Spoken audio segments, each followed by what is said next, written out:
In Matthew 6:25 to 34, we can read these scriptures. I'm just going to read them now, then speak about them just for a couple of minutes.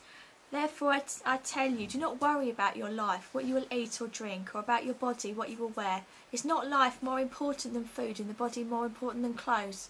Look at the birds of the air. They do not sow or reap or store away in barns, and yet your heavenly Father feeds them. Are you not much more valuable than they? Who of you by worrying can add a single hour to his life? And why do you worry about clothes? See how the lilies of the field grow. They do not labour or spin. Yet I tell you that even Solomon in all his splendour was dressed like one of these. If that's how God clothes the grass of the field, which is here today and tomorrow is thrown into the fire, will he not much more clothe you, O you of little faith? So do not worry, saying, what shall we eat, or what shall we drink, or what shall we wear? For the pagans run after these things, and your heavenly Father knows that you need them. But seek first his kingdom and his righteousness, and all these things will be given to you as well. Therefore do not worry about tomorrow, for tomorrow will worry about itself. Each day has enough trouble of its own. Oh, isn't that true? It's easy to worry about things, isn't it? But to paraphrase something I read earlier this week, the more you have to worry about.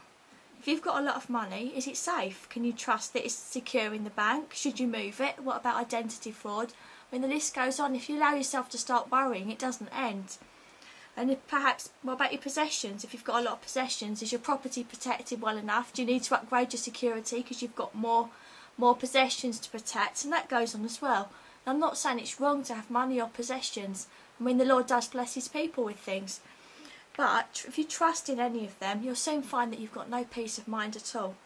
Because the economy's shaky, the world's wicked, you just can't rely on any of these things. And can you guarantee that your pension is secure? Not 100%, you can't because of the way things are. The only thing you can really rely on, the only person you can trust 100% is God. And you can trust in his word and his love for you. And whatever tomorrow holds, if you're a born-again Christian, your life is in God's hands. And he even tells you himself and his word, you're not to worry about tomorrow, but to trust him for today. Now if you remember in the Old Testament, God gave his people manna every day. He fed them each day, and they had to trust that it would be there each day. It was no good trying to hoard it, except when he told them to collect for the 7th day and the 6th. That was an exception. But otherwise, they tried to hoard for the next day, they tried to gather it, and it just went off. Now there's a lesson there for us, and we need to trust God for each day. We need to trust him as the day begins, not worry about the whole week, but trust him for that day. Not just for physical needs, for everything. There might be a problem, there might be something you're really worried about that's going to happen a week on Tuesday. Forget it, put it in God's hands now and live for today, because he's not giving you the grace and everything you'll need for that problem, but he will when it comes. Whatever your problem, God is bigger. And like those people who had that fresh manna every day, you can receive something fresh from God every day too, spiritual food.